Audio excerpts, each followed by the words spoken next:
Hello everyone, tarot with Sharma Shavika में मैं अपने सभी व्यूअर्स का बहुत सारा वेलकम करती हूँ। आई होप आप सब लोग बहुत अच्छे होंगे, अपनी वाइब्रेशंस को रेज कर रहे होंगे, सभी का बहुत अच्छा सोच रहे होंगे और अपने साथ भी सब कुछ अच्छा अच्छा कर रहे होंगे, क्रिएट कर रहे होंगे, मैनिफेस्ट कर रहे होंगे गाइस।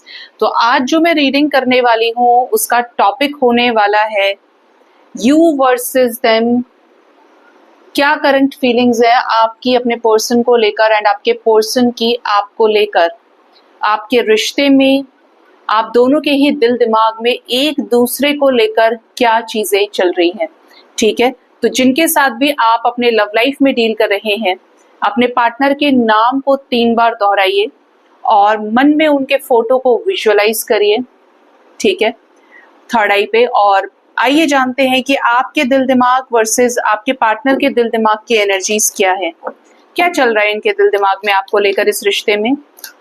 यहाँ पर कोई भी सिचुएशन, आप जिस भी व्यक्ति के साथ डील कर रहे हैं, लेकिन ये आपके लव पार्टनर हैं, जो भी सिचुएशन है आप ये रीडिंग देख सकते हैं। याद रखिएगा, रीडिंग जनरल है, तो हो सकता है कि आपके साथ रेजोनेट करे, हो सकता है ना करे, तो इसे जनरल रीडिंग की तरह ही देखना है। ठीक है, सो आइए देखते हैं। एंजल्स प्लीज गाइड करिए मेरे व्यूअर्स के पार्टनर के दिल दिमाग में क्या चल रहा है उन्हें लेकर, एंड मेरे व्यूअर्स की एनर्जी क्या है, मेरे व्यूअर्स के दिल दिमाग में क्या है इस रिश्ते को लेकर। जिनके साथ भी मेरे व्यूअर्स सेपरेशन में हो सकते हैं, नो कांटेक्ट में हो सकते हैं, इवन लेस कांटेक्ट है, ऑन एंड ऑफ सिचुएशन है, क्या चल रहा है इस रिश्ते को लेकर दोनों के ही दिल दिमाग में। हे भोलेनाथ बताएं जरा। आपकी तरफ दिल दिमाग की एनर्जी में मैं लूंगी 4 कार्ड्स को, एंड आपके पर्सन की एनर्जी में भी लेंगे हम 4 कार्ड्स को। ठीक है, bottom of the deck is 6 of pentacles. Equally investment की एनर्जी है, 6996 एंजल नंबर आया है, जो येन यान यान की एनर्जीज को भी शो कर रहा है। ठीक है, आइए जानते हैं कि आपके दिल दिमाग में क्या है इस रिश्ते को लेकर एंड आपके पर्सन के दिल दिमाग में क्या है।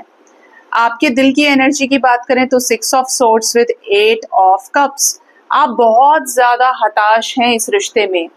आपके दिल की अगर मैं एनर्जी की बात करूं तो आप पूरी तरीके से टूट चुके हैं, जो इस समय पर पूरी तरीके से एक लंबे समय से सेपरेशन में है, नो कांटेक्ट में बने हुए। पार्टनर कोई कॉल मैसेज नहीं कर रहे आपको, ना आप एक दूसरे से मिल पा रहे हैं, आपको कुछ नहीं समझ में आ रहा है कि अब नेक्स्ट क्या आपके लिए कनेक्शन वर्थ इट है, क्या आपको रहना चाहिए या आपको इस कनेक्शन को रिलीज कर देना चाहिए। मतलब आपके साथ कुछ अच्छा हो नहीं रहा है इस रिश्ते में, पूरी तरीके से अंदर से मन आपका फटा पड़ा है कि नहीं यार, नहीं हो रहा है कुछ भी। ठीक है, तो ये एनर्जी उनके साथ ज्यादा रेजोनेट करेगी, जो इस समय बिल्कुल नो कांटेक्ट में फंसे पड़े हैं। दूसरा, जो लोग कांटेक्ट में है लेकिन लेस कांटेक्ट है, ऑन एंड ऑफ सिचुएशन है, आप इस रिश्ते में बहुत ज्यादा खुश नहीं है। पार्टनर अपनी मर्जी से या तो आ रहे हैं या जा रहे हैं, फ्लक्चुएट कर रही है इनकी एनर्जी, नाइट ऑफ वॉन्ड्स की भागम भाग वाली एनर्जी है। और दूसरा, आपको ऐसा लग रहा है कि यार ये तो इतने टाइम के बाद आया या आई, इसकी तो कोई हरकतों में चेंजेस आए ही नहीं, तो मैं क्या रुकूं इस रिश्ते में या मैं छोड़ ही दूं सब कुछ। तो आपकी एनर्जी में डिटैचमेंट की एनर्जी है कि जैसे कुछ होने वाला नहीं है और छोड़ो भागो, जाने दो जो हो रहा है। आपके दिमाग की अगर बात करें तो 5 of swords with tower moment. आपके दिमाग में अंदर से जबरदस्त फ्रस्ट्रेशन है। आपको ऐसा लग रहा है कि मेरा पार्टनर बस कैसे ही मेरे पास आ जाए तो मैं उसको ये सुनाऊंगा, वो सुनाऊंगी, क्या क्या हुआ, एक एक चीज मैं उससे पूछूंगा या पूछूंगी और उसको भी बताऊंगा या बताऊंगी। मतलब बहुत वैसी एनर्जी है, बहुत रूड, क्योंकि टावर मोमेंट आया हुआ है ना, तो एक हैवी एनर्जी से गुजर रहे हैं। ज्यादातर लोग नो कांटेक्ट या सेपरेशन में हो सकते हैं, लेकिन एक मौका चाहते हैं कि आप और ये आमने सामने बात करें, या आपको सुने और वो आपको सुने। ठीक है, आप इन्हें बोलें और वो आपसे बोलें, फिर चाहे जो हो जाए, लेकिन आप एटलीस्ट एक बार इस रिश्ते में जो भी चीजें हैं उनके सामने रखें। और अगर ये कुछ गड़बड़ कर रहे हैं तो आप इनसे भी पूछें। अगर वो कहते हैं कि कमिटमेंट नहीं दिया या मैं नहीं दे सकता या इस रिश्ते को भूल जाओ, हमारा आगे कुछ नहीं है, तो आप पलट के ये पूछने की एनर्जी में दिखते हैं कि क्यों तब नहीं दिखाई दिया था, जब मेरे साथ रिश्ता बनाया था, मेरे साथ दोस्ती करी थी, मुझसे 2-2 3-3 घंटे फोन पे बात करी थी, तब तुम्हारे दिमाग में ये चीज नहीं आई थी कि हमारा कुछ नहीं हो सकता, आगे फैमिली नहीं मानेगी, मेरे बच्चे हैं, मेरी बीवी है, मेरा पति है, इस टाइप की वाइब्स हैं। देखिए, मैं हमेशा एक चीज बोलती हूँ, मेरा काम है रीडिंग करना। रीडर की जिम्मेदारी है कि जो भी केसेस उसके पास होते हैं उन सभी की एनर्जीज को पिक करके बताना। ठीक है, आप में से कुछ लोग या कोई एक आध जन को ऐसा हो सकता है लगे कि मैम आप एक्स्ट्रा मैरिटल के बारे में मत बोला करिए। क्यों ना बोलूं मैं एक्स्ट्रा मैरिटल के बारे में? आपको क्या लगता है कि यहाँ पर वीडियो देखने से, रीडिंग को सुनने से कोई एक्स्ट्रा मैरिटल में चला जाएगा? जब मैं डाल रही हूँ करंट पार्टनर के साथ रीडिंग, इट मीन्स जिनका एक्स्ट्रा मैरिटल है वो ऑलरेडी 7-8 साल के रिलेशनशिप में 1 साल 2 साल के बीच में हो सकते हैं। उनका अपना पॉइंट ऑफ व्यू है, वो जिस स्टेज पे है उस तरीके से उस चीज को देख रहे हैं। कभी कभी सिर्फ शादी करना, रियूनियन में आना सब कुछ नहीं होता है। करना ना करना वो आपके ऊपर है। आपके पास कोई दरवाजा है, आप उस तक पहुंच रहे हैं। अब आपको पता है कि आपको एक्स्ट्रा मैरिटल में होना चाहिए, नहीं होना चाहिए, ये आपकी पर्सनल चॉइस है, क्योंकि हमारे अपने डिसीजंस होते हैं ना, हमारे अपने लाइफस्टाइल को लेकर, अपनी सोच को लेकर, अपनी एनर्जी को लेकर। आपके पास पहले ये मौका है कि आपको करना है या नहीं करना, तो आप मना कर सकते हैं। दूसरा, अगर आप ऑलरेडी है तब आप कैसे बाहर निकलेंगे? तो यहाँ पर ज्यादातर लोग वो रीडिंग देखते हैं या देखती हैं जो ऑलरेडी करंट लव पार्टनर से डील कर रहे हैं, चाहे वो रिलेशनशिप में है, चाहे वो फैमिली मैटर्स में डील कर रहे हैं अपने हस्बैंड या वाइफ के लिए, या किसी रोमांटिक थर्ड पार्टी में है, या फिर वो एक्स्ट्रा मैरिटल में भी हो सकते हैं। जब मैं जज नहीं करती तो आप क्यों जज करते हैं? आप जानते हैं कि किसके लाइफ में क्या परेशानी है, किसकी लाइफ में क्या हालात रहेंगे। रीडर का काम होता है कि हर किसी को क्लैरिटी देना, चाहे वो पर्सनली आ रहा है या आ रही है, चाहे वो रीडिंग के जरिए कनेक्ट करने की कोशिश कर रहा है या कर रही है, और डिवाइन से जोड़ना। ठीक है, और मुझे ऐसा लगता है कि मैं अपने थॉट प्रोसेस से बिल्कुल क्लियर हूं। तो अगर आपको प्रॉब्लम होती है तो वो आपकी पर्सनैलिटी हो सकती है, आपका थॉट प्रोसेस हो सकता है।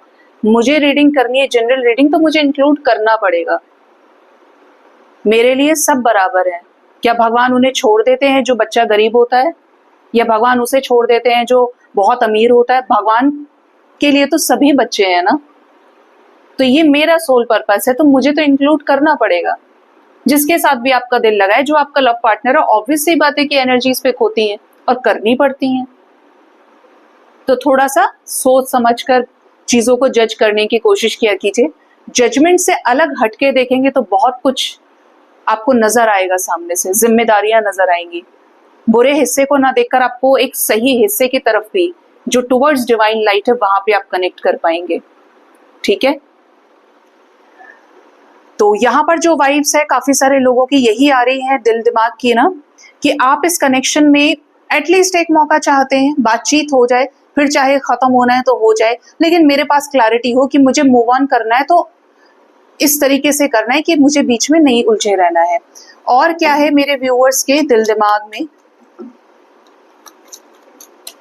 जिन लोगों को नहीं पता है तो मैं बता दूं, मेरे पास एक्चुअली इस तरीके के कमेंट्स आते हैं जिनको लगता है कि मैडम आप इस एक्स्ट्रा मैरिटल पे मत किया करो। मेरे पास वो भी आते हैं, कुछ आकर कमेंट करते हैं, बोलते हैं मैडम आप मैरिड लोगों के लिए रीडिंग नहीं करते, जबकि मैं जनरल रीडिंग बोलती हूँ और सबके बारे में बोलती हूँ। स्टार्टिंग में मेरा काम है बताना। कुछ बोलते हैं मैडम एक्स्ट्रा मैरिटल वालों के लिए करो। तो बीच में इधर से उधर खींचने से अच्छा है एक जगह खड़े होके क्लियर बोलो, और मैं वही करती हूँ। अब आप नहीं सुन रहे हैं तो वो आप देखिए, बट मैं तो चीजें बोलती हूँ स्टार्टिंग में। मैं हूँ इस तरीके की इंसान कि मैं पहले बोलने में बहुत यकीन करती हूँ, बाद में कुछ नहीं है मेरा कि मैं आपको बाद में नई नई चीजें बताऊं, ऐसा है वैसा है, जान के हाइड करूं। जो है मेरे फेस पे पीछे के लिए मैं छोड़ती नहीं। ठीक है, तो यहां पर जो एनर्जी है वो है व्हील ऑफ फॉर्च्यून की एंड एस ऑफ वॉन्ड्स की विद 6 ऑफ वॉन्ड्स। आप आज भी अपने पार्टनर की तरफ वही पैशन, वही अट्रैक्शन फील करते हैं, और इसका सबसे बड़ा रीजन ये भी है आपके सेपरेशन में दुख उठाने का, मूव ऑन ना कर पाने का, कि आपको ऐसा लगता है कि कुछ तो है जो इस रिश्ते को बैलेंस अभी भी कर सकता है। आपके दिल दिमाग में ऐसा है कि अगर पार्टनर ने अभी अपनी तरफ से अच्छे एफर्ट्स लगाए तो आप हील हो जाएंगे, आप इनकी तरफ तुरंत एक चेंज माइंडसेट के साथ सही कर लेंगे सब कुछ। लेकिन उस तरीके के एफर्ट्स अगर आपके पार्टनर की तरफ से होते हैं तो आप फिर से इस रिश्ते को लेकर दिल दिमाग से कुछ क्रिएट कर सकते हैं। लेकिन अगर पार्टनर की एनर्जी अच्छी नहीं है, वही रेपिटेटिव पैटर्न्स में चली आ रही है, वही धोखा देना, चले जाना, फिर लौट कर आ जाना, फिर वही चीजें करना, रिपीट करना, तो आप अब उनके लिए तैयार नहीं है। अनटिल और अनलेस आपके पार्टनर सुधर नहीं जाते, आपकी तरफ सिर्फ आपके पार्टनर की एनर्जी नहीं हो जाती, क्योंकि आपको अपने हिस्से का हक चाहिए। ठीक है, अब देखते हैं कि आपके पार्टनर के दिल दिमाग में क्या है आपको लेकर। इनके दिमाग में, दिल में फियर की एनर्जी है, ये कुछ आपसे छुपा रहे हैं। और यहाँ पर दिल की एनर्जी की वाइब्स बहुत स्ट्रांग है, क्योंकि आपके पर्सन को डर है किसी बात का, या तो कुछ किया है इन्होंने, या इनकी लाइफ में कुछ ऑलरेडी चल रहा है जो चीजें आपको नहीं पता है, इसीलिए ये दूरियां बना के चल रहे हैं, या जानबूझकर आपसे छुपने की कोशिश कर रहे हैं, या आपको अवॉइड करने की कोशिश कर रहे हैं ब्लॉक करके, या आपसे भागने की कोशिश कर रहे हैं। ठीक है, ये इस टाइप की वाइब्स में है कि इनको किसी बात का डर हो सकता है। यस, किंग ऑफ कप्स, ये आज भी आपसे बहुत प्यार करते हैं या करती हैं, लेकिन सप्रेस्ड इमोशंस की एनर्जी बहुत ज्यादा है। एनर्जी में एक्सप्रेशन नहीं है, कन्फेशन नहीं है, अपनी फीलिंग्स अपने तक रख रहे हैं किसी डर की वजह से, किसी बंदिश की वजह से, किसी तरीके के स्टक सिचुएशन की वजह से, और प्रेफर नहीं कर रहे हैं कि ये आपको अपने दिल की बात बताएं। ठीक है, अजीब है ना, एक तो किंग ऑफ कप्स खुद भी डरपोक एनर्जी है क्योंकि फेमिनिन एनर्जी है, और दूसरा प्यार होने के बाद भी एक्सप्रेसिव नहीं है। आपके पार्टनर के दिमाग की अगर बात करें तो 5 of cups and 10 of wands, doesn't matter, ये बहुत ज्यादा उदास चल रहे हैं इस रिश्ते को लेकर, बिल्कुल भी सेटिस्फाइड नहीं है इस रिश्ते के आउटकम से। अभी जो कुछ चल रहा है आपके रिश्ते में, आपके पार्टनर की ऑलरेडी तबीयत बहुत खराब हो सकती है। आप सोचिए, इनकी एनर्जी का ख्याल इसी चीज से आप लगा सकते हैं, जिनके भी पार्टनर एक सही व्यक्ति है, ईमानदार पर्सन है, कि आपके पर्सन इतना सारा प्यार लेकर अपनी तरफ बैठे हैं, अपने इमोशंस को अपने तक रख रहे हैं, और ये बहुत स्ट्रेस में चल रहे हैं। मतलब बहुत कुछ है जो बताना चाहते हैं, बहुत कुछ है जो इनके साथ हो रहा हो इनकी लाइफ में, जो सफरिंग, पेन से रिलेटेड सिचुएशंस हो सकती हैं। ये एंजाइटी को फेस कर रही हैं और अपनी जिंदगी में बिल्कुल भी खुश नहीं है। इनके दिमाग में है कि ये रिश्ता खराब तो हो रहा है, ठीक है, ये रिश्ता स्पॉइल किया तो इन्होंने किया, क्योंकि ये कोई एक्शन नहीं ले रहे। अगर ये गए हैं तो इन्हें लौटना चाहिए। इनके दिमाग में है कि इस रिश्ते में फिर से एफर्ट्स लगाए जाएं, और इस तरीके से नहीं कि एक ही एक्शन ले लिया, प्रॉपर तरीके से चीजों को ठीक किया जाए, बैलेंस किया जाए, जिसकी वजह से शिकायतें आ गई हैं, जिसकी वजह से ब्रेकअप हुआ है, सेपरेशन हुआ है। अब इस तरीके से एफर्ट्स लगाओ, जब और जगह इतनी जिम्मेदारियों को निभा सकते हैं, तो इनके दिमाग में ये भी है कि मुझे इसके लिए भी जिम्मेदारी उठानी है, मुझे इसके लिए भी तो मेहनत करनी है। तो इनके दिमाग में है एफर्ट्स लगाना पूरी 10 ऑफ वॉन्ड्स की एनर्जी के साथ, जिससे ये रिश्ता क्या हो जाए, बैलेंस हो जाए, जो आप चाहते हैं, जो ये चाहते हैं, इंडिपेंडेंट होकर कोई डिसीजन ये ले पाए। ये थर्ड पार्टी के सामने कन्फेशन हो सकता है, ये थर्ड पार्टी के सामने एक्शन ओरिएंटेड एनर्जी हो सकती है, क्योंकि इनके दिमाग में स्ट्रैटेजीज की एनर्जी है, एफर्ट्स डालने की एनर्जी है। तो यहाँ पे अगर आप दोनों की ही एनर्जी को कंपेयर करेंगे तो आपके पार्टनर के इमोशंस तो फिर भी बेचारे वाले हैं, और आपकी एनर्जी में तो नाराजगी है। जब तक मेरे पास आएगा या नहीं आएगी तब तक मैं कुछ नहीं करूंगा या करूंगी। अगर उसने मेरे लिए कुछ ऐसा किया जिससे मुझे लगता है कि मुझे उसके साथ रुकना चाहिए, तो मैं सोचूंगा या सोचूंगी, क्योंकि आपका दिल जानता है कि आप इन्हीं से हील होते हैं। और अगर कुछ नहीं होता है और अगर इसका बिहेवियर नहीं चेंज होता है तो मैं फिर अब रुकने वाला नहीं हूँ, मेरी तरफ से सब कुछ खत्म हो गया है। तो ये ज्यादातर लोगों की नाराजगी नजर आती है आपके दिल दिमाग की एनर्जी में, कि आप अपने पार्टनर से रूठ गए हैं, बहुत नाराज हो सकते हैं आप अपने पार्टनर से। ठीक है, सो गाइज, ये थी आपके और आपके पार्टनर के दिल दिमाग की एनर्जी। होप इससे आपको गाइडेंस मिली होगी। अपना बहुत ज्यादा ख्याल रखिए। Thank you so much, bye bye, take care.